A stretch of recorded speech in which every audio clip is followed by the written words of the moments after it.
तो देखो भाई लोग, नेटफ्लिक्स के प्लेटफॉर्म पर आज एक वेब सीरीज रिलीज की गई है, देख रहा था जिसका नाम है अनटेम्ड। खत्म कर दिया इसको देख करके। एंड टू दी पॉइंट अगर बात करें तो इसको देखने के लिए आपको बहुत ज्यादा मेहनत नहीं करना, केवल 6 एपिसोड है एंड एपिसोड की जो लेंथ है वो 45 से 51 मिनट के बीच में आपको देखने को मिले। कुछ भी गंदा नहीं है, फैमिली के साथ चाहो देख सकते हो। एंड अच्छी बात है कि आपको हिंदी में भी देखने को मिल जाएगी, even though Tamil and Telugu में भी अवेलेबल है। लेकिन अब अगर सीधे बात करें वेब सीरीज की, तो इस सीरीज को मैं इसलिए देख रहा था क्योंकि इसमें जो अपने हीरो हैं यानी एरिक भैया, ये वही वाले हैं जिनको आपने अगर याद होगा तो 2003 में I think the Hulk movie आई थी, उसमें आपने इनको देखा था। तो हाँ, इनके काम का मैं थोड़ा सा फैन हूं एंड इसीलिए शायद मैं इस सीरीज को देखने के लिए एक्साइटेड था। जहां पर इसका जो कॉन्सेप्ट आपको kind of investigation drama present करता है। मतलब एक लड़की रहती है जो कि एक पार्क में ट्रैकिंग वगैरह नहीं करते हैं, वहां से भाई समहाउ कुछ कर रही होती है एंड मतलब वो नहीं कर रही होती, कुछ लोग ट्रैकिंग कर रहे होते हैं पहाड़ पर, उनको उसकी डेड बॉडी मिल जाती है। तो एक्चुअली में लड़की जो है उसके साथ क्या हुआ, इसी चीज को जो अपने एरिक भाई यहाँ अब इन्वेस्टिगेट करेंगे एंड इसके पीछे का जो सस्पेंस है, जो हिस्ट्री मिस्ट्री है, उसको आपके सामने रखेंगे इन 6 एपिसोड में। लेकिन अब अगर वेब सीरीज की बात करें तो बस मैं इतना ही बोलूंगा कि भाई बस जिंदा बच गया हूं। सच बोलूं तो सीरीज में कोई दम नहीं है, बस एक ही चीज है जो कि मुझे इस सीरीज की अच्छी लगी, वो थी इसकी शूटिंग लोकेशन। भाई साहब, जो विजुअल्स देखने को मिलेंगे, जो नेचर की चीजें आपको देखने को मिलेंगी इस सीरीज में, आप उसके दीवाने हो जाओगे एंड आपका मन करेगा कि भैया टिकट बुक कर लूं और यहाँ पर मैं जाकर के अपना हनीमून मनाऊं।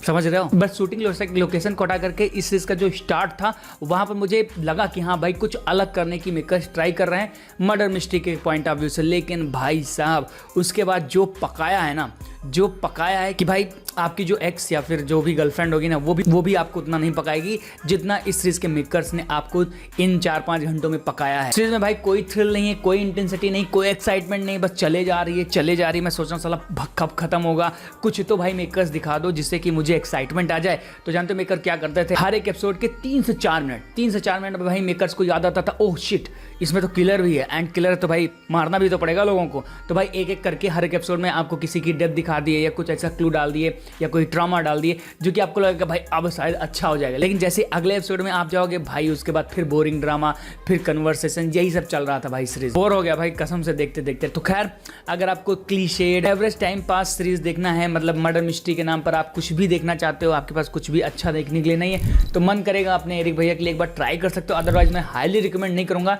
स्पेशली उन ऑडियंस को जो कि प्रोज हो चुके हैं, जो कि मेच्योर हो चुके हैं, ट्रू डिटेक्टिव टाइप की चीजें ऑलरेडी देख चुके हैं। अगर आपने ट्रू डिटेक्टिव या फिर मास्टरपीस लेवल के मर्डर मिस्ट्री देख रखे हैं तो मैं आपको नहीं बोलूंगा कि आप जाकर के अपना टाइम वेस्ट को इस पर स्किप कर सकते हो भाई। बहुत ही ज्यादा एवरेज है, जो कि बहुत कम लोगों को शायद पसंद आएगी, जो एकदम नए या फ्रेश होंगे। अदरवाइज सीरीज में कुछ दम नहीं है, कुछ मजेदार नहीं है जिसको देख करके मैं एटलीस्ट बोलूं कि हाँ आप जाके देखो। मुझे पर्सनली मजा नहीं है एंड इसलिए मैं सीरीज को ओवरऑल जज करते रहूंगा 6 भी ज़्यादा ही दे रहा हूँ, बट स्टिल चलो ठीक है, अपने एरिक भैया के लिए 6 आउट ऑफ 10 स्टार। अगर आपने देख लिया है, हाँ एक चीज़ बता देता हूँ कि सीजन 1 में इसकी कहानी वगैरह खत्म है, सीजन 2 का वेट मत करना, सीजन 1 में ही सारी चीज़ें निपटा दी मेकर्स। तो अगर आपका मन होगा तो देख लेना, अदरवाइज अगर आपने देख लिया तो आपको कैसे कमेंट बॉक्स में करना। बाकी मेरे वीडियो काम को लेकर उसको लाइक करना।